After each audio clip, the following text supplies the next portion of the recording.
The Rules Committee will come to order. We are here for consideration of H.R. 2638, the Coast Guard and Maritime Transportation Act of 2011. Before we call on our witnesses, I'd like to introduce our very good friend, a member of President Obama's cabinet, who was just visiting me, the United States Trade Representative, Ambassador Ron Kirk. And so, Mr. Ambassador, welcome. We're very happy that you're here. I will say, for the record, that the ambassador and I were just having a celebratory cigar marking the passage of the Korea, Colombia, and Panama free trade agreements. And so we're particularly proud of the fact that we were able to work in a bipartisan way on that. Mr. Polis would like to say hello to you. And so we're very, very happy and proud of your great work, Mr. Ambassador, and appreciate your being here. And I'm sure Ms. Slaughter would like to offer any comments to Ambassador. Thank you very much. And now we're happy to welcome Mr. Lobiondo, Mr. Larson, both here I see, and I see Ms. Napolitano is here as well, so please come forward. And without objection, any prepared remarks that you have will appear in the record in their entirety, and we welcome your summary. Please proceed. Thank you very much, Mr. Chairman. I appreciate your calling this meeting today and for your consideration of a rule for H.R. 2838, the Coast Guard Maritime Transportation Bill. Knowing your desire for brevity, I've shortened the statement up completely, but a few remarks I'd like to make for the record. H.R. 2838 will reauthorize the activities of the Coast Guard through the fiscal year 2014 at levels consistent with the House-passed budget resolution. This bill also includes critical provisions that will give the Coast Guard and its service member and dependents greater parity, something that is desperately needed with the other armed services, with their counterparts in the Department of Defense.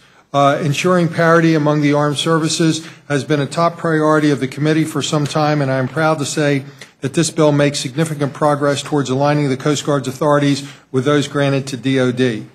The bill also amends shipping laws to improve safety and foster growth throughout the maritime sector and reauthorizes the activities of the Federal Maritime Commission through fiscal year 2014 at levels consistent with those provided by House appropriators. H.R. 2838 was put together in close consultation with the minority, and I'd like to thank Mr. Larson for his cooperation and participation with this bill and other matters with the committee, and was favorably reported from the Committee on Transportation and Infrastructure without objection. Included in 2838 is the text of 2840, the Commercial Vessel Discharge Reform Act of 2011, which was also put together in close consultation with the minority and was reported favorably from the committee without objection a few weeks ago. 2840 establishes a uniform national discharge standard for ballast water from vessels. Under current law, both Coast Guard and EPA regulate ballast water, while every state and tribe is allowed to add their own requirements to the regulation. As a result, ships engaged in interstate and international commerce must comply with 2 federal standards, as well as 29 differing state and tribal ballast water standards, many of which are contradictory and technologically unachievable. This legislation eliminates this ridiculous regulatory regime and establishes a single uniform national standard that is based on the most effective technology currently available. The standard also must be updated on a regular basis as technology improves. And while we did make every attempt to work closely with the minority and incorporated many of their improvements into the bill, ultimately we could not come to an agreement on the issue of proper role for states to play in the regulation of ballast water. But I want to particularly thank Mr. Bishop, ranking member, and Mr. Larson again for their help and cooperation in making every effort possible to get to an agreement. The manager's amendment I filed makes technical and clarifying changes to the bill and adds provisions requiring a study and providing authority to extend the duration of merchant mariner medical certificates.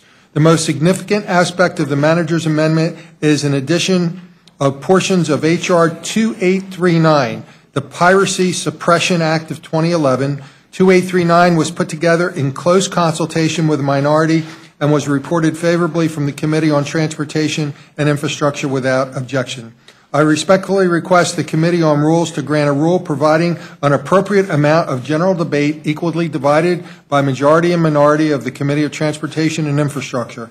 Further, I would request that the rule waive any necessary points of order against consideration of the bill and provide structured amendment process to expedite floor consideration of this important measure. Finally, I request the manager's amendment to be made in order, and I thank the Rules Committee for their consideration. Thank you very much, Chairman Lobiondo. And now to your ranking member, Mr. Larson. Mr. Chairman, Ranking Member Slaughter, I want to thank you for the chance to speak briefly on the Coast Guard Reauthorization Act 2838. Few federal agencies carry as diverse a portfolio or missions or as important to our nation's economy as the U.S. Coast Guard, and annual authorization compels Congress to address the needs of the Coast Guard. For the most part, this bill might be characterized as non-controversial housekeeping. However, several provisions in this bill do address some overlooked matters of disparity in policy or authority between the Coast Guard and other armed services, and this only makes sense to fix these since the Coast Guard is our fifth armed service. This legislation also reauthorizes funding for Federal Maritime Commission, authorizes a short sea shipping program, which is the maritime priority for the Transportation Department, and clarifies the mission of the Maritime Administration. There's some challenges that we faced in this bill putting this together, including the authorized funding levels, which fall short in providing the Coast Guard with the resources it needs to meet the complex missions they undertake daily.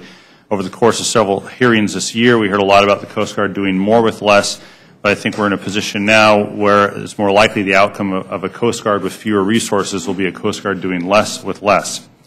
Authorized funding levels in this legislation would effectively level fund the service for the next 3 years, and the amounts authorized would do little to improve upon their well-documented needs for new vessels, new aircraft, and other operational assets to improve drug interdiction, search and rescue, and port security. And I do want to point out that Chairman Lobiondo has been a very effective chairman in helping the committee subcommittee gain a full understanding of those concerns. There's issues with, as well with decommissioning 2 heavy icebreakers, the Polar Star and the Polar Sea, which causes some concern as well. And this is an issue that merits further thoughtful discussion from the subcommittee, the administration, and the full Congress. Also, with regards to the ballast water legislation, I do want to commend Chairman Lobiondo for working with our side to make several improvements to this legislation and on many other issues. However, I would expect that we're going to hear more about the ballast water legislation and the issue that Mr. Lobiondo pointed out with regards to states' authority. Also, in conclusion, a few other issues. We certainly want to try to take an opportunity to jumpstart growth in the maritime sector by reinventing the Title XI loan guarantee program, authorizing the Small Shipyard Grant Program, and establishing a maritime career training program, but these were not considered while this bill is under development. However, all in all, I do want to commend the chairman for his working with the minority, the Democrats on the subcommittee, to try to craft legislation that we could bring to the floor and open for amendments. Thank you. Thank you very much, Thank you, Mr. Chairman. Mr. Larson, I appreciate that. Mr. Bishop, as a member of the subcommittee, why don't you pull a chair up here, and we'd love to hear from you, and then Ms. Napolitano.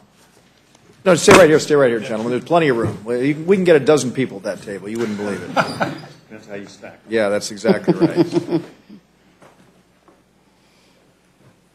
Thank you very much, Mr. Chair. Without objection, any prepared remarks that you have will appear in the record in their entirety. We welcome the summary. I've submitted prepared remarks. Let me, if I may, summarize what my amendment would do, and let me start by commending Chairman Lobiondo for working diligently with us to try to find a sweet spot where the concerns that my amendment represents and the language of the base bill could come together, and we would not need this amendment. We worked hard at it. And we just couldn't find that sweet spot. So I am asking the Rules Committee for permission to offer this amendment. What my amendment would do is it would allow the states to petition the federal government under a set of very narrow criteria that would protect both international and domestic commerce to identify and protect highly sensitive water resources within a state's existing jurisdiction. The amendment does not add or change any technological requirements in the bill, which is an issue of extreme importance to the industry, and for obvious reasons. They want a level playing field, and that's important. And it does not, this is important, give the states carte blanche to prevent ships from releasing ballast water. There's precedent for my amendment. One is in 1996. The Congress amended the Clean Water Act to require the Department of Defense to work with the EPA to regulate ballast water from military vessels through the Uniform National Discharge Standard Program, but gave a role to the states. It includes a residual authority for states to establish no discharge zones, which is essentially what we are requesting in this amendment.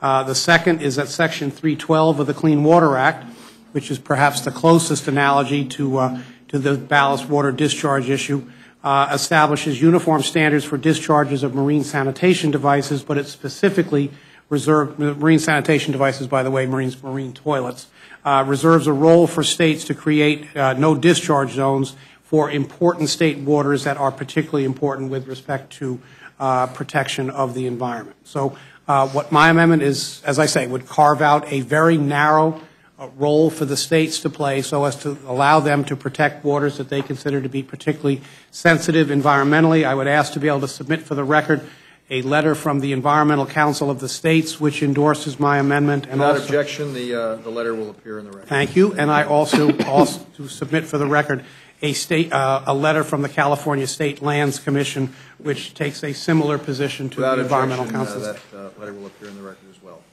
With all due respect to you three gentlemen, I saved the best for last. My dear friend and California colleague who's a member of the full committee, Ms. Napolitano. Thank you, Mr. Chair. It's a pleasure being here before this great august body again. Chairman Dreyer, Ranking Member Slaughter, thank you, and members. I have a bipartisan amendment that I'm supporting that allows U.S. flagged tuna vessels in the Western Pacific Ocean to use Guam as their annually required port of call in order to meet U.S. maritime requirements. The amendment would save the U.S. tuna industry millions of dollars and thousands of man-hours that are needlessly wasted by being forced to travel to American Samoa. The background on this is that in 2006, Coast Guard Authorization Act allowed U.S. flagged tuna vessels in the Western Pacific to use internationally licensed officers. The international officer provision was created because maritime officers in the Western Pacific are primarily Western Pacific nations. The U.S. maritime unions do not oppose the provision, and this is a bipartisan amendment. In order to meet the requirements of the provision, this bill required the tuna vessels to make an annual port of call in American Samoa. The 2006 tuna fleet in the region was very small at the time, only 12 boats. And American Samoa had a market to process the fish from those 12 boats. Since 2006, the tuna fleet has grown to 38 vessels, and approximately 25 of those vessels supply fish to Western Pacific processors and then ship the fish to California, Georgia, Illinois, Puerto Rico, Fort Canning, which means thousands of jobs in our U.S. factories. The 25 vessels are still required to travel over 2,000 miles to American Samoa and waste 7 days at sea. The cost to each boat is approximately $500,000 to make this unnecessary trip.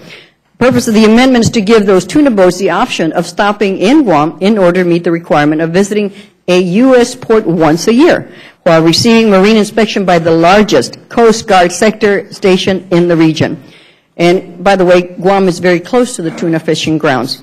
But the Guam's Coast Guard infrastructure and personnel are equipped to provide those tuna vessels with proper marine inspection and safety reviews. And I plead for the committee to make an order this common sense amendment, which will save the U.S. tuna industry millions of dollars. And the House of Representatives is currently on record in providing this provision, which was part of the Coast Guard Authorization Bill of 2009 that overwhelmingly passed the House. I hope for a support for this and thank the committee, and that was my presentation. Thank you. Thank you very much, Napolitano. Thanks to all of you for your very thoughtful testimony. Obviously, this is important legislation, and I hope that we're able to proceed with free-flowing debate on it on the floor, and look forward to it. Mr. Sessions. Chairman, thank you very much, and to each of you who have taken your time to be here today on this bill that would come forth. Chairman Lombiondo, I am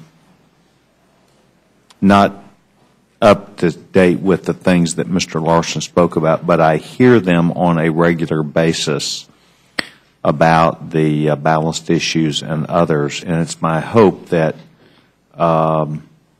through your leadership, we can avoid these things. I'm not saying not being a problem, but avoid them, not being dealt with and dealing with them forthrightly. And I have no clue what I'm talking about, except I hear them on a regular basis and know that they're important issues for people that not just live in the lakes but other places. And I know that as ships take on water, maybe in one port of call and come halfway around the world, and then let that water out, I know it's a continuing issue and item. But I myself try and read National Geographic every month and have stayed up on a semi-regular basis as they talk about these issues, whether they're mussels or other types of fish, invasive species.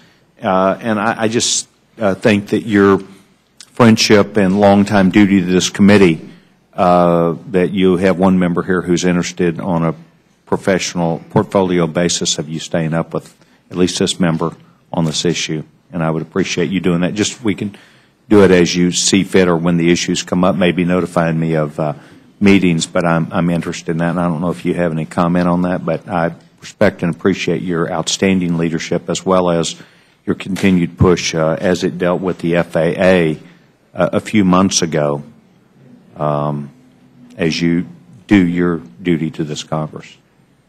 May I, Mr. Chairman? Please. Well, thank you, Mr. Sessions, and I welcome your interest and participation. I wish we had more members who were interested in the implications of this particular issue. As we face a terrible economy, one of the potential bright spots is our maritime sector, which has a tremendous opportunity for growth. But I think our policies have to be rooted with what will work in the real world. And our policy that we attempted to craft was that which could work, so to speak, on the water, taking the highest achievable standards that the International Maritime Association organization looked at, so vessel owners and companies are willing to make the investment, but they need a standard that would be uniform, that would help mitigate the problem as well as facilitate their ability to conduct commerce. Now, that's a delicate balance. Mr. Bishop has worked diligently. Mr. Larson has worked diligently. We've listened to all kinds of ideas. We'll have a little bit more of a debate on the floor about it. And I'm really hopeful that there maybe is something we've missed, that we can find that particular place that brings us all together. But in the final analysis, I feel pretty passionately that we need one standard. Now, we want that to be a high standard, but there's got to be one standard. You start opening up the door and you've got a big problem. And if you can convince any others to pay attention to this, we'll do whatever we can to brief you up. Well, I appreciate that. I think what I'm suggesting to you is, as you and I often, through not only a robust friendship that we have, an agreement that if Tina tells us to do something, your wife will do it, but more importantly to the policy that we need to be pushing. Count me in on trying to help you get this done, because I believe it's worthy. And I think a policy issue that needs to be done now rather than kicking the can down the road. We welcome your participation. Thank you very much, Mr. Chairman. Thank you. I yield back my time. Ms. Slaughter. Thank you, Mr. Chairman. Thank all of you, Mr. Napolitano and gentlemen. We all want to reauthorize the Coast Guard. It's critically important to us. But we, those of us who live on the Great Lakes, have great concern about the dumping of the ballast water. New York, I understand, has been more stringent, but then we're the closest to the Atlantic Ocean.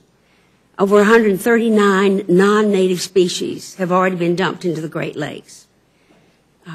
That's cost, the zebra mussels alone have cost $5 billion to try to deal with. I don't know how we could have a cost-benefit analysis of what we're going to do to dump more of that on us and really see an improvement in the economy from that. It seems to me we're going backwards with that. I'm very much concerned about those of us who do live on the Great Lakes and the Canadians. And remember, the Great Lakes are international waters, and what we do there affects Canada as well. We understand that that's 20% of the fresh water on the planet.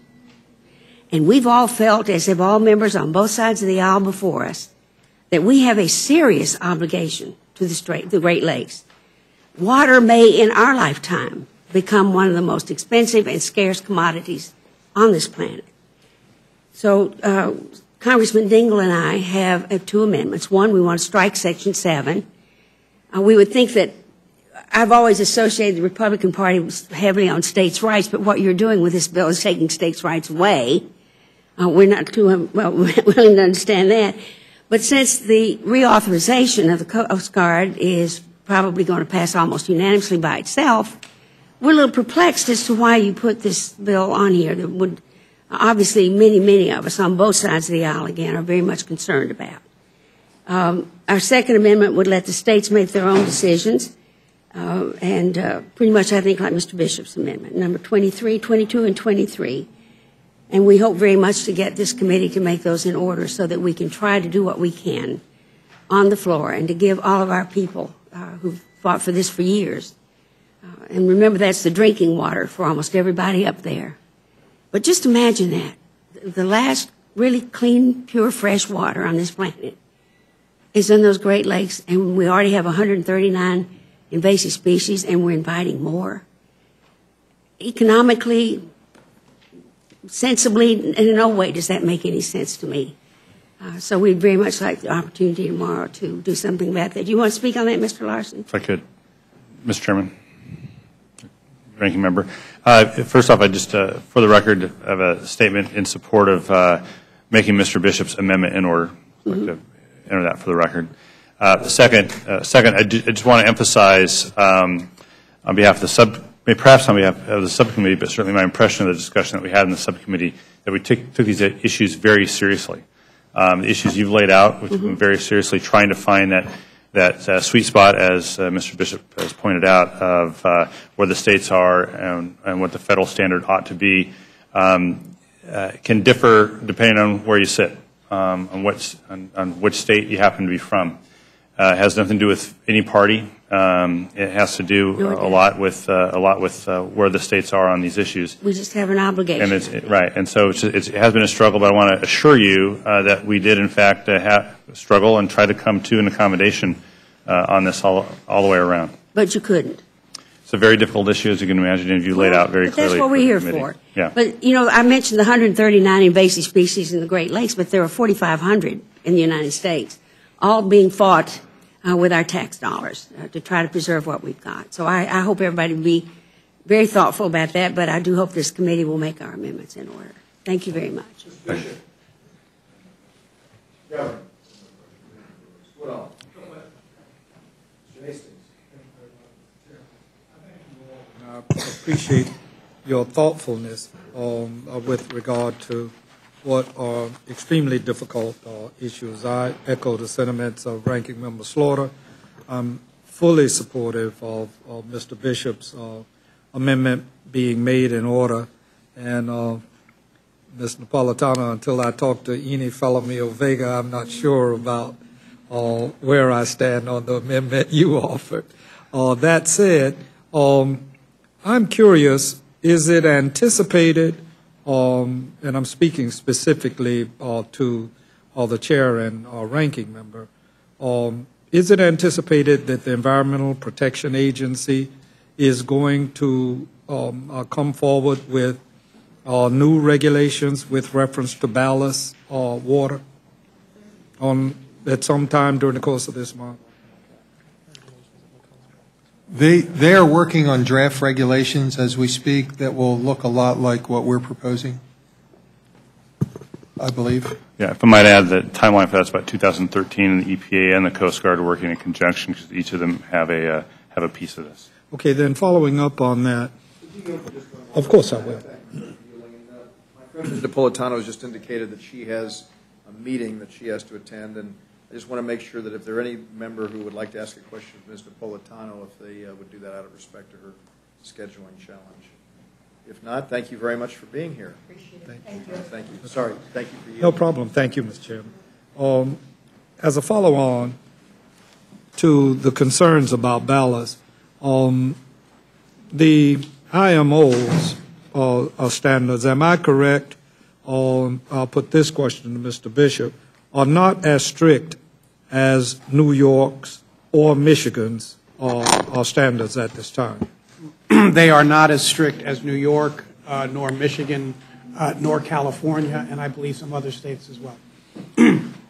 Then I share the same concerns and would argue later in the process argument that it would appear to me that the two measures, as Ms. Slaughter said, almost all of us are supportive of Coast Guard reauthorization in spite of the tough times. And as a member from a state that benefits immensely from the extraordinary work that the Coast Guard does, I appreciate very much the work that you all have done with the limitations that exist, albeit I still wish we could build the two cutters.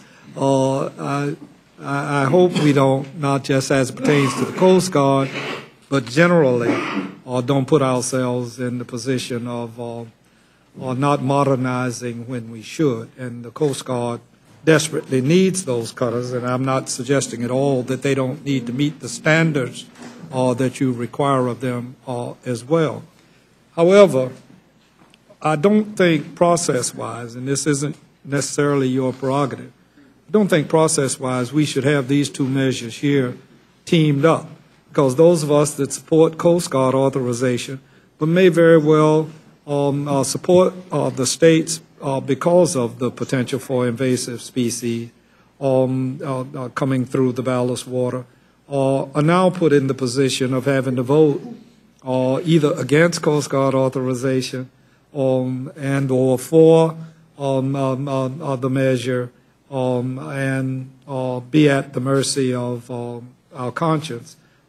There is no question but that many of the invasive species do come from these ships, and we see them in a variety of forms.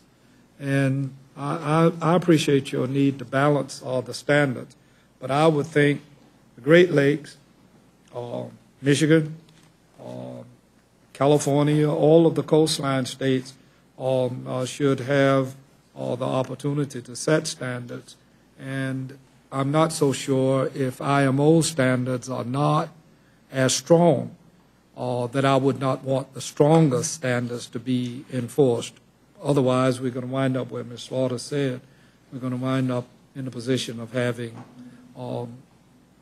potable freshwater issues of major consequence. Just as an aside, I don't know how many of you saw a totally unrelated matter, but involving invasive species of a python in the Everglades that had swallowed a doe. And 10 years ago, those pythons were not there. And now we don't only find them, we find a number of species, and we also find that to be true along the coastline as it pertains to coral and a number of things that are coming from elsewhere that are kind of like hard to deal with. And so let's hopefully, Mr. Lobiando, you and Mr. Bishop, as Mr. Sessions said, will be able to work matters out as you progress along. And my final question to you then, Mr. Chairman, is what are the requirements that you ask of, just a number, 2 or 3 of them, that you ask of the Coast Guard before we can build the cutters that I believe are desperately needed? Well, thank you, Mr. Hastings. To go to your first point, and then we'll move on to the cutters, we are going to continue to try everything within our power to reach that agreement. But one of the challenges we have when the state of New York puts in requirements that are 1,000 times more stringent than the International Monetary Organization and are technologically unachievable, we have to find a way to move the ball forward to protect ourselves against invasive species, but with something that we have the technology to do. And that's what we continue to strive, Mr. Bishop, Mr. Larson, myself, and others. On the cutter issue, there is good news, and I know the week is short, but if you have any additional time, the newest Coast Guard cutter, Stratton, is tied up in Baltimore, 419 feet, an absolutely outstanding ship, which will be followed by 4 more identical cutters. The Stratton is 419 feet. It will be totally integrated for any mission requirement. It'll be operating with a crew of 110, but can flex to 150 to accommodate the needs of the intelligence community if necessary. It will have a skiff on board.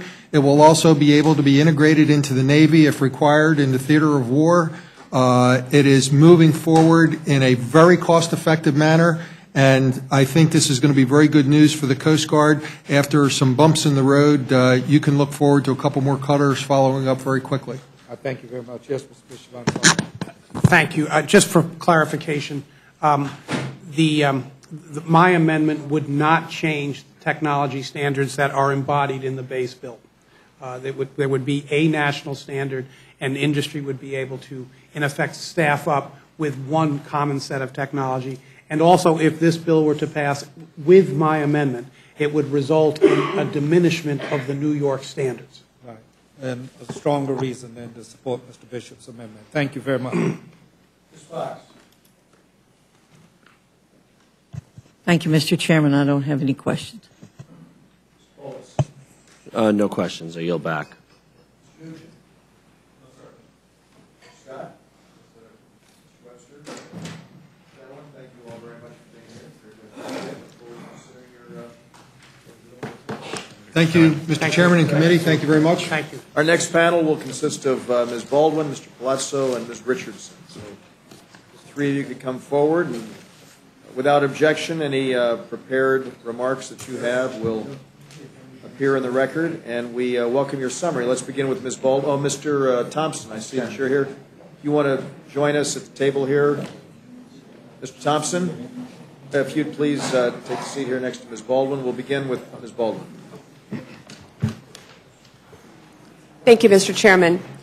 My amendment is simple. It would prohibit funds from being used to design, develop, or procure Coast Guard offshore patrol cutter ships unless the main diesel engines are manufactured in the United States by American workers. To address any concerns that this could be a single-source contract, this provision may be waived to ensure competition and the best value to U.S. taxpayers. The Coast Guard plans to procure 25 or more offshore patrol cutters in the coming years, and I fully support this acquisition program. However, I believe that the Coast Guard should be required to purchase engines manufactured in the United States and made by American workers. For some reason, the Coast Guard has a history of buying ship engines from overseas manufacturers.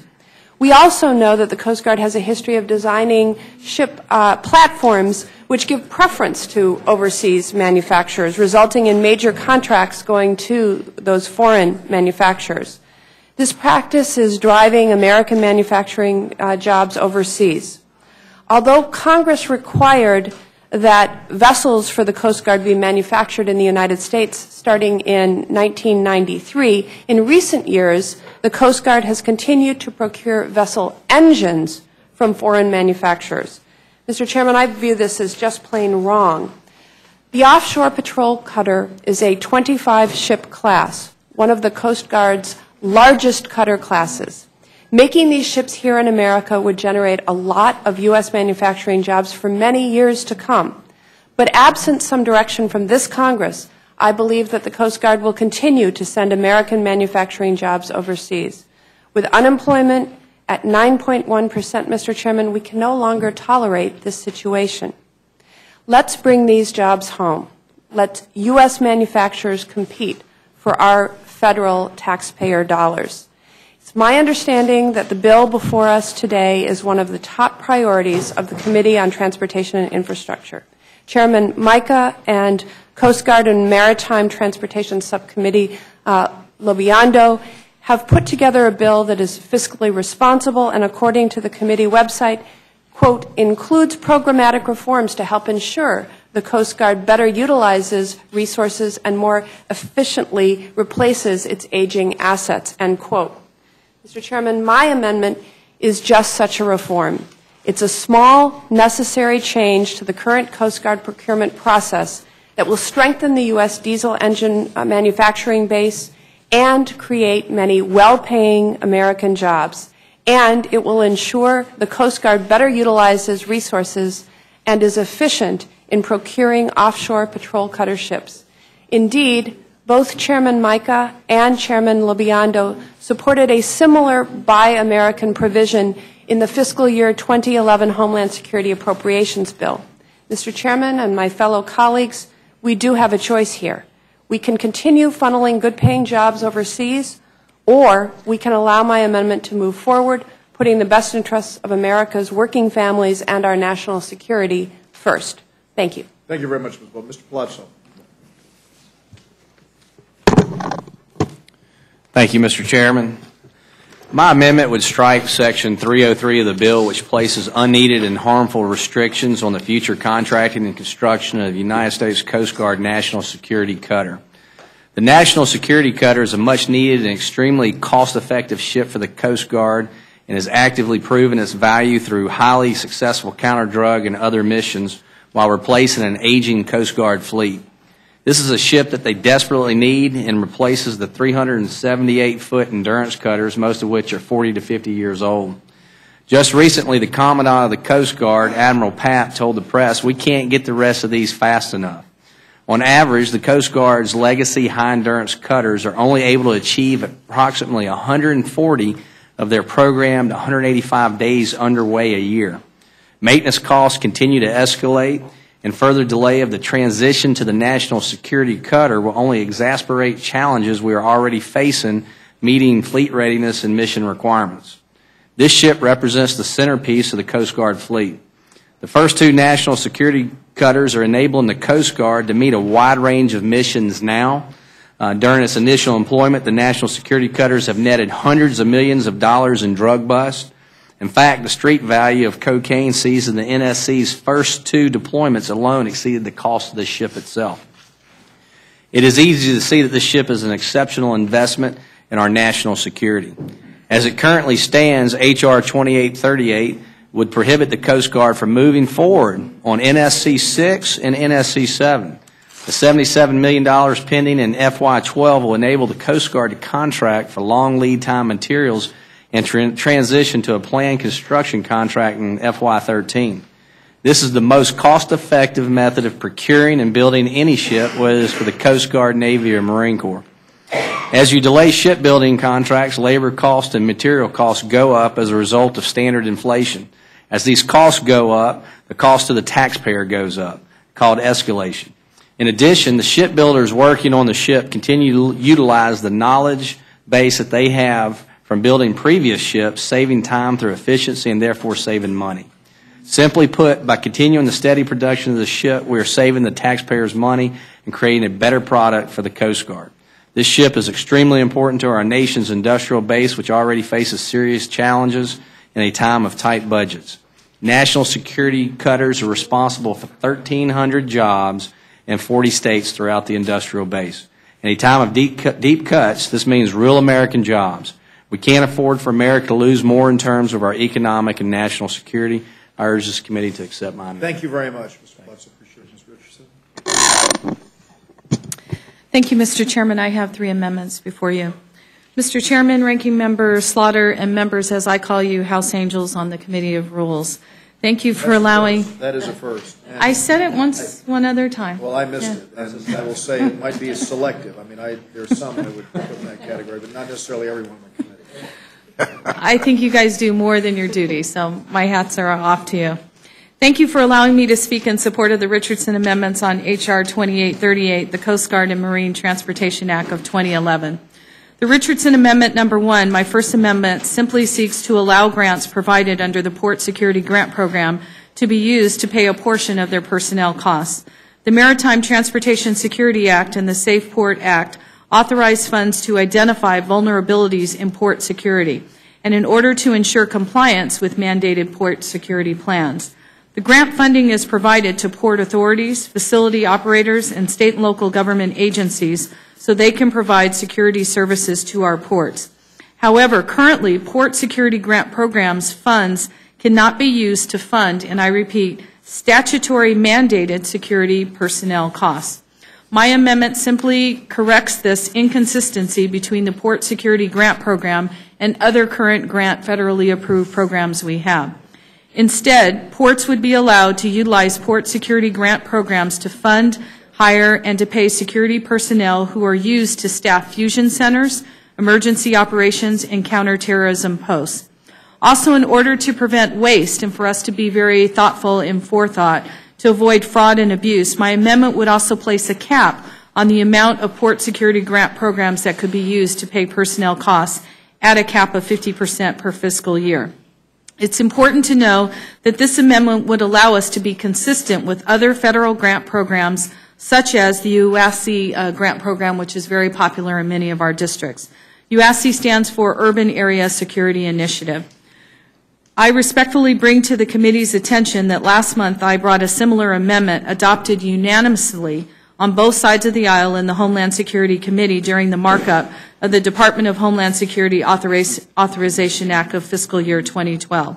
My amendment would allow the grant recipients the ability to use their portion of funds to pay security personnel expenses, which may be more of what they need. Instead of purchasing something on their want list, they get something on their need list. Mr. Chairman, if I could proceed to amendment number 2. We're all ears. We're all angel ears. Thank you, sir. My second amendment simply allows grant funds under the Port Security Grant Program to be used to replace defective security equipment. Currently, the Port Security Grant Program allows grant funds to be used for maintenance of security equipment only, not for the replacement of security equipment. I would say to many of you, haven't you at some point you had an older car and you had to replace it, and it cost you more to fix an older car than to replace a lease or expensive one? My amendment gives grant recipients the ability in determining whether it's more cost effective to replace or repair security equipment. It doesn't make any sense to require grant recipients to fix security equipment when it may be cheaper to replace it with newer, improved technology. I'd like to proceed with the amendment number 3. My third amendment would ensure that when the Marine Transportation System Assessment Strategy is drafted, it includes a plan to identify maritime projects of national significance, that the steps would be taken to implement adequate container screening at ports, and it would also, as I believe was originally intended in the 9/11 Commission, add the appropriate focus that we need of screening at the ports. And finally, it would develop a plan for fully utilizing the Harbor Maintenance Trust Fund. The Committee on Marine Transportation Systems is tasked with assessing the adequacy of marine transportation systems, including ports, waterways, channels, and their intermodal connections. I thank you, Mr. Chairman, Ranking Member Slaughter, and my House Angels for allowing me to speak on my amendments to the Coast Guard and the Marine Transportation Act. I respectfully urge the Rules Committee to make these amendments in order. I yield back. Thank you, sir. Thompson. Thank you very much. I wasn't under the assumption of speaking to angels today, but it sounds good to me. Now you can. All right. Thank you very much. I appreciate the opportunity to testify in support of 3 amendments I filed. I'll interrupt you and say that it's very appropriate to have Father Conroy in the back of the room as we're being addressed as angels. You look a little skeptical back there, Father. Yeah, some dark. Who picked this guy? Yeah. We need to reconsider that. You need to get along, Father. Come on, help us. Mr. Chair, I appreciate the opportunity to speak in support of 3 amendments to this bill. My first amendment would allow members of Congress to nominate qualified candidates for admittance to the Coast Guard Academy. As you know, that's the only branch of our military academies where we don't, as members, get an opportunity to nominate candidates for it. This language was included in the manager's amendment of the 2010 Coast Guard Authorization Bill, and the House approved it by voice vote. So it's already been approved. Additionally, Representative Cummings, who previously served as chair of the Coast Guard Subcommittee and has been a true partner, I'd like to add and ask unanimous consent that he be added as a co-sponsor of this amendment. As you know, the Coast Guard Academy educates future leaders for the multi-mission maritime force. Upon graduation, cadets take a prominent leadership role in the Coast Guard as commissioned officers. My amendment clearly would foster greater geographic diversity in the pool of applicants to the Academy by allowing each member of Congress, starting in the academic year 2013, to nominate up to 3 qualified candidates.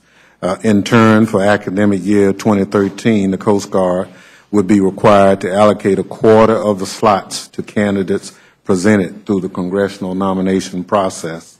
Following that academic year, half of the slots, of roughly 200 seats, would be filled through the congressional nomination process. Under my reasonable amendment, the Coast Guard would be free to fill the remaining slots through its own admission process. Additionally, my amendment does not require the Coast Guard to lower its standards or increase class sizes. It's just a matter of getting a broader pool of applicants from all over the country. My second amendment, Mr. Chairman, seeks to ensure that ports and vessel owners are not forced to spend or return grants funds that they need to purchase TWIC biometric readers.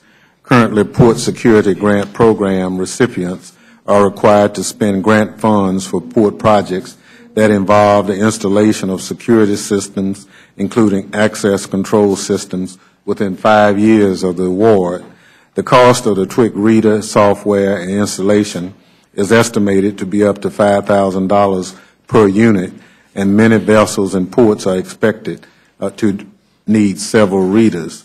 Port operators want to spend their money on TWIC readers, but are understandably reluctant to do so since the final regulations setting forth the specifications for the readers have yet to be issued. The Safe Port Act of 2006 required the Coast Guard to issue final regulations for the TWIC readers 2 years after the start of the reader pilot, which would have ended April of 2011.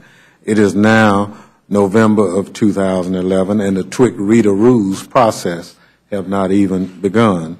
Out of concern for ports and vessel operators and in interest of security, this amendment would allow grant recipients to spend money allocated for readers up to 1 year after the issuance of a final TWIC reader rule. Lastly, my third amendment is pretty simple. It seeks to insert language to ensure that the DHS Secretary can access a Coast Guard plane in the event of a terrorist incident. Before I yield back, I'd also like to express my disappointment that my Committee on Homeland Security, of which I serve as ranking member, was not afforded the opportunity to mark up this legislation like we have in the past. I would note that this Coast Guard authorization bill is the first to not be referred to the Committee on Homeland Security since 2006. With that, I encourage the committee to look favorably on my amendment. Thank you very much, Mr. Thompson. Appreciate that. Appreciate hearing from all of you. I have no questions for Sessions. Thank you, Mr. Chairman. I have really a number of questions that I'd like to engage several members on, but, Mr. Chairman, I'll go straight to you if I could first. I remain extremely active in the Academy selection process within the 32nd District of Texas and have nominated a number of times people to the Merchant Marine Academy with the knowledge that not every member is required to do that. I'm certainly not here to disagree or even take you on. I'm interested in engaging you for a minute. Do they not have enough applicants or people there? Because, as you may be aware, the other academies have an extreme surplus and are going through after these young men and young women, at least in several other academies, of getting rid of them and scrubbing out and only taking the best of students. And a lot of people, for instance, I believe West Point, some 300 people left West Point that they scrubbed out. That is 300 students that presumably had gone with the understanding they were going to get a 4-year education, and the military doesn't have the money anymore.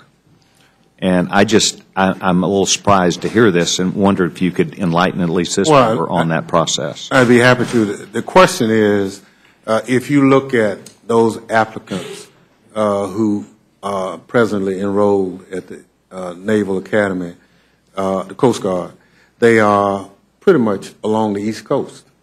And what I'm trying to get is a broader opportunity for people in the Midwest and other parts of the country to have that process. Right now, it's not open to them, and this is a method of opening it up. The gentleman might engage me just a second more, please. Not open to them might be with a word. I think it's really there's no real requirement. I think they're open. I nominate people all the time, and I'm from the central part of the country. My point is, I generally thought they were full, and that it was really about providing men and women as officers who would help our maritime system overall. I know a number of them, as soon as they get out, they have almost immediate jobs. But it was my understanding, I just don't want to go in and put a requirement in there when the Academy really does not have the need nor the money to fulfill that, because it's kind of like taking a good student, running them through a process, and then finding out a year or two after that they're there that they fall out of the Academy based upon an Academy selection process because the academies don't have enough money. Just a few years ago, the Air Force Academy had some 3,800 too many second lieutenants, and when people finished the Academy, they were giving them an option to go straight to the reserves. And I'm just saying, I'm all for having great educated people. I wonder if we've reached a capacity at this point that we can afford. Well, just so we're talking about the same branch, Merchant Marines is not the Coast Guard that we're talking about. It's a different Merchant Marine Academy. Yeah, well, right. In which something Kings Point, New York. Yeah. That is what if I'm not calling it the right thing, that's what I think I'm trying to refer to. But the Coast Guard people we're talking about are nominated differently. And I think what I'm trying to get is members of Congress, just like Air Force and the other branches. Yes, sir. We don't have that same process. Okay. I'm just saying I thought they were full. No. Well, this doesn't change the numbers. We're just saying that we should afford to every member of Congress the same nominating process that we do for the other branches, and we don't right now. I'm just saying I thought they were really full and reached capacity, and we're not looking for to increase the numbers that might be available for admission. Two things. If you look at where the individuals who are presently serving, where they physically come from, it's a big swath of the country that is overlooked. Right. And what I'm trying to do is give members outside of the East Coast an opportunity to nominate where they don't have that opportunity now. And all I'm trying to say is I thought they were full, and I don't know if this is a requirement to increase that number or not, but I'm a little concerned as I send really great people who give up maybe going somewhere else. They go to maybe West Point and then find out after a year and a half they're out. Well, and it's disturbing to many of these students who find themselves out when they could have gone somewhere else rather than they find out it's a competitive marketplace. Well, and again, my comments indicated that this is not to lower standard or anything. It's to meet the geographical diversity that they presently don't have. And I think one way of doing that is allow members of Congress to formally nominate members to the Coast Guard like we do the other branches of service. Yes, sir. Ms. Baldwin, I am more inquisitive than knowledgeable about the areas that you spoke about the shipbuilding industry, about our desire to, in fact, gain engines that would be built in this country. I don't know what the marketplace looks like, but I'm interested in learning more. If you'd like to, sometime when you and I see each other, I'd like to learn more about this. I'm concerned about why we've gone where we've gone. Was it based upon money? or compatibility of the ship. So just so you know, maybe occasionally feel free to sit down with me or let me know. Happy if I could share just a couple of observations right away and then follow up with you. But I think the practice of designing the platform in a way that favors offshore manufacturers has been a problem, and it has led to a significant diminishment of the number of firms within the U.S. that are capable of So requirements that were written when you say to the platform? Exactly. And so now we're at a point where we risk losing this domestic capacity to build these propulsion engines if we don't sit up and wake up and see what our policies have led to. So I think this is really an important issue. There are still enough that there can be domestic competition, but if we don't act soon, we may be in a situation where we threaten this capacity within our... So it's really not buying them, it's the requirements phase that go with the platform. They've drawn it to a specification of maybe what an overseas provider would have provided. It's a combination of factors. I mean, the Buy American provisions have, as I understand it, not addressed the propulsion engines before. We have a sort of, 51% of the entire ship has to be manufactured in America, but that doesn't necessarily specify each of the particular components. And so that's a problem. But it's not just the design phase that is a problem. I think sometimes we've been short-sighted in looking over comparison, say a competitive bid process, and the real costs over the life of the engine. So there may have been a bid that was lower from an offshore diesel engine manufacturer, but then if you look at the repairs and the lifespan of that propulsion engine, we've incurred more cost by going with the overseas vendor than we would have had we gone with a domestic vendor. So I think there's a combination of issues. But if we want to have a domestic manufacturing capacity, and when we use U.S. tax dollars, I think it's very important that we look at the impact of our current policy, and that's why I'd like you to make this amendment in order so we can have this debate on the floor. Thank you. Thank you very much. Ms. Slaughter. Thank you, Mr. Chairman. I don't have any questions, but I'd like to put in a statement of administration policy, if I may. It's very short. This strongly opposes House passage of H.R. 2838 because it includes a provision that would require the Coast Guard to decommission the icebreaker USCGC Polar Star. The administration has requested and Congress has appropriated funds to reactivate the USCGC Polar Star by December 2012 and extend the vessel's life service for 7 to 10 more years. This effort will stabilize the United States' existing polar fleet till long-term ice-breaking capability requirements are finalized. By directing the Commandant to decommission the Polar Star within 3 years, the bill would effectively reduce the vessel's service life to 2 years and create a significant gap in the nation's ice-breaking capacity. The administration supports Title II, the Coast Guard and service member parity, which would promote parity between the Coast Guard and the other branches of the armed services, and the administration looks forward to working with Congress to improve H.R. 2838 as the bill moves through the legislative process. Without objection, the statement of administration policy will appear in the record. Thank you very much. Ms. Fox.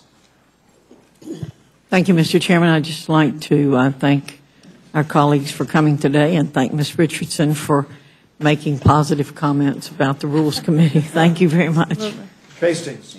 Mr. Chairman, thank you, and I thank the members for their very thoughtful amendments. I support all of them being made in order. Bishop. Mr. Polis. Thank you. I share Mr. Hastings' position, and while I agree and disagree with some of these amendments that have been presented, I hope that the chair and the committee find them all in order so we can work the will of the House and have a good discussion on all of these ideas. Even the ones I disagree with are certainly worthy of discussion, and I'll yield back. Mr. Woodall. Thank you, Mr. Chairman. I had a question for my freshman colleague from Mississippi. He and I share a love of the deep South, and I I know from your comments, you talked about jobs and the importance of keeping those going. I know your heart is with your constituents when you do that. I've gone through and read Section 303. I know you don't serve on the committee. You're on the Armed Services Committee, where you're in charge of these kinds of national security decisions each and every day. What do you think the Committee of Jurisdiction was going after? If you were targeting national security and job creation, what were they targeting here in 303? You know, I can only speculate. I think it's one is that they may have set some requirements. The Coast Guard may have made some mission promises that they haven't quite gotten to yet because they've only had 3 cutters delivered. They're still manning up. They probably had some extra platforms. The Fire Scout was supposed to be a part of the cutter's mission essential, or what they told Congress. But with the wars in Iraq and Afghanistan, those platforms are very limited. The resources are very limited, but they're working towards alternatives. You know, in the unmanned aerial system, they're looking for a smaller, proven technology, which they plan on testing in the spring of 2012. And I believe the other one would be the boats. The national security cutter is very unique, and it can do multiple operations, and it's going to be able to carry 3 boats. Originally, they tried to procure a hull. That hull didn't pan out. They're going through another procurement, but they do have ships on there, so they can intercept, they can outmaneuver. It's not just one ship. They can launch 3 ships and engage. And again, I mean, they've proven their self-worth just with the first 2 missions. They seized enough cocaine in U.S. dollar value to pay for the ship. Shame you can't, you know, turn around and sell it on eBay, but, you know.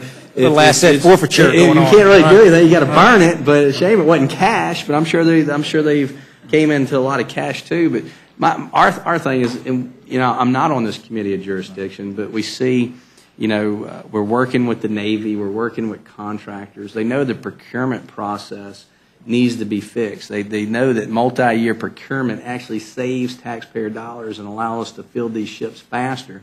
And I can point out just from the Cutter 2 cost $432 million.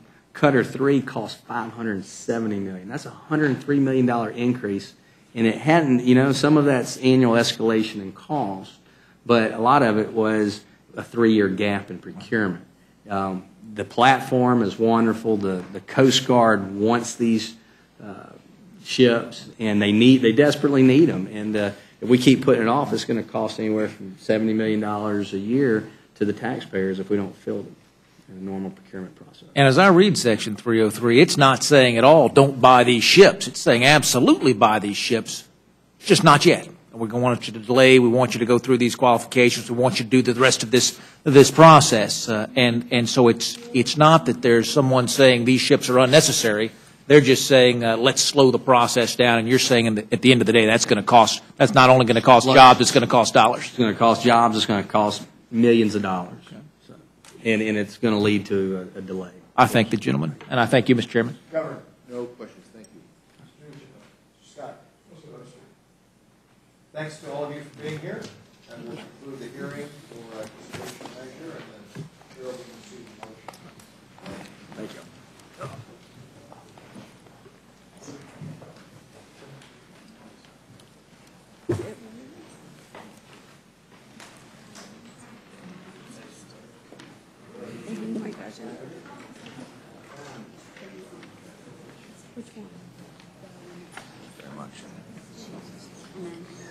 Mr. Chair, I move the committee report structure rule for consideration of H.R. 2838, the Coast Guard Maritime Transportation Act of 2011. The rule weighs all points of order against consideration of the bill. The bill provides 1 hour of general debate equally divided and controlled by the chair and ranking member on the Committee on Transportation and Infrastructure. The rule makes an order as original text for the purpose of the amendment, the Rules Committee print of H.R.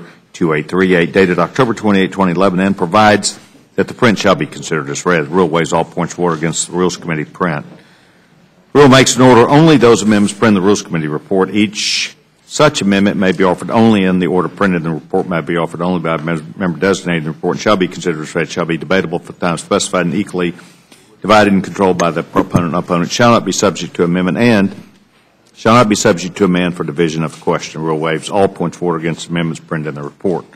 The rule provides that the chairman of the Committee on Transportation, Infrastructure, or his designee may offer amendments in block at any time consisting of amendments not earlier disposed of. Amendments in block shall be considered as read, shall be debatable for 10 minutes, equally divided and controlled by the chairman, ranking minority member on the Committee on Transportation and Infrastructure, shall not be subject to amendment and shall not be subject to amend for the division of the question. The rule provides that the original proponent of an amendment included in an amendment in block may insert a statement in the congressional record immediately before the disposition of such amendment in block. The rule provides one motion to recommit with or without instructions. Finally, the rule provides that it shall be made in order at any time on the legislative day of November 4, 2011, for the Speaker to entertain no motions that the House suspend the rules related to a measure addressing the applicability of the coast-wise trade laws. You've heard the motion of the gentleman. Let me just explain the rule briefly, if I might. We make in order amendments that cover most all of the issues that have been brought before us, a total of 18 amendments, 10 Democratic amendments, 7 Republican amendments, and a bipartisan amendment. As you know, this, as we discussed, the print combines the text of the authorization bill and the ballast discharge bill as well. And the last item that I saw Ms. Slaughter just looking at provides suspension authority to deal with an issue that Ms. Pelosi, among others, have raised as it relates to proceeding with consideration of the America's Cup, and that's what the suspension is designed to do that is considered on the floor. Ms. Slaughter. That suspension says that any time tomorrow. Right. And the Speaker will entertain motions if the House suspend the rules relating to a measure. Right. Addressing the applicability of coast-wise trade laws. Right. This is a request. This is a request. Yes, this is a request that has been made by Ms. Pelosi and others who will be hosting the America's Cup in coastal communities, and that's why it's been made in order. Sure. Go ahead. That's all right. Mr. McGovern. Have we seen the text yet? Is there an HR number? Has it been available for 3 days? Mr. Bilbray has a measure on this. Again, has it been available? Yes, it has been available. It's out there and it's available. And again, I know that this request has been made. Why wouldn't we put the text in the? Well, this is just a suspension authority that is being given specifically to deal with this, and so we wouldn't put the text of a bill that's being considered under suspension of the rules. Would you put an HR number in, or? I mean, we're saying an issue that deals with this in the rule, and that's basically what we're doing at the request. This is a bipartisan request that's been made. Any amendments, Ms. Slaughter? Yes, Mr. Chair. I move that the committee report an open rule for consideration of H.R. 2838 so all members can have an opportunity to offer amendments to the bill. You've heard the motion of the gentlewoman. Any further discussion about the vote occurs on the Slaughter amendment? Those in favor will say aye. Those opposed, no. But ensure the noes have it. The noes roll have call, it. please. Clerk, call the roll. Mr. Sessions. No. Mr. Sessions, no. Mrs. Fox. No. Ms. Fox, no. Mr. Bishop. Mr. Bishop, no. Mr. Woodall. No. Mr. Woodall, no. Mr. Nugent. No. Mr. Nugent, no. Mr. Scott. No. Mr. Scott, no. Mr. Webster. No. Mr. Webster, no. Ms. Slaughter. Aye. Ms. Slaughter, aye. Mr. McGovern. Aye. Mr. McGovern, aye. Mr. Hastings. Mr. Hastings, aye. Mr. Polis. Aye. Mr. Polis, aye. Mr. Chairman. No. Mr. Chairman, no. And the clerk report total. 4 yeas, 8 nays. The motion is not agreed. There are further amendments. Ms. Slaughter. I do have another. I move the committee make an order en bloc, provide any necessary waivers for amendments number 24, 21, 23, which is Mr. Dingell's and mine, a pure states' rights issue. 7, 5, 33, 25, 26, 27, 1, 15, and 16, all the Democrat amendments that were not made in order under the rule. Vote occurs on the Slaughter amendment. Those in favor will say aye. Aye. Those opposed, no. Be sure the noes have it. The noes have it. Roll call, please. Clerk, call the roll. Mr. Sessions. No. Mr. Sessions, no. Ms. Fox. No. Ms. Fox, no. Mr. Bishop. Mr. Bishop, no. Mr. Woodall. No. Mr. Woodall, no. Mr. Nugent. No. Mr. Nugent, no. Mr. Scott. Mr. Scott, no. Mr. Webster. Mr. Webster, no. Ms. Slaughter? Aye. Ms. Slaughter, aye. Mr. McGovern? Aye. Mr. McGovern, aye. Mr. Hastings? Aye. Mr. Hastings, aye. Mr. Polis? Aye. Mr. Polis, aye. Mr. Chairman? No. Mr. Chairman, no. Total? 4 yeas, 8 nays. The motion is not agreed to. Are there further amendments? If not, the vote occurs on the motion. The gentleman from Texas is in favor, say aye. Those opposed, no. The ayes have it. The ayes have it. The motion Roll is call, agreed to. please. Clerk, call the roll. Mr. Sessions? Aye. Mr. Sessions, aye. Ms. Fox? Aye. Ms. Fox, aye. Mr. Bishop? Mr. Bishop, aye. Mr. Woodall? Aye. Mr. Woodall, aye. Mr. Nugent? Aye. Mr. Nugent, aye. Mr. Scott? Aye. Mr. Scott, aye. Mr. Webster? Mr. Webster, aye. Ms. Slaughter? No. Ms. Slaughter, no. Mr. McGovern? No. Mr. McGovern, no. Mr. Hastings? Mr. Hastings, no. Mr. Polis? No. Mr. Polis, no. Mr. Chairman? Aye. Mr. Chairman, aye. Clerk, report the total. 8 yeas, 4 nays. And the motion is agreed to, and this will be handled by Mr. Webster for the majority. And I shall handle it for the minority. And for the minority. Mr. Sessions. Mr. Chairman, thank you very much. I have two very important members of my team who are attending today for the first time a Rules Committee. I don't know that they would describe us as angels. I'll find out when I get back to the office. But I have two important interns, one from the University of Texas who has graduated, Sarah Bailey, and from Northern Michigan University, Mark Hill, both members of my team, and I wanted to thank them for being here. Welcome, and on that note, without objection, the committee stands adjourned. Thank you. Okay.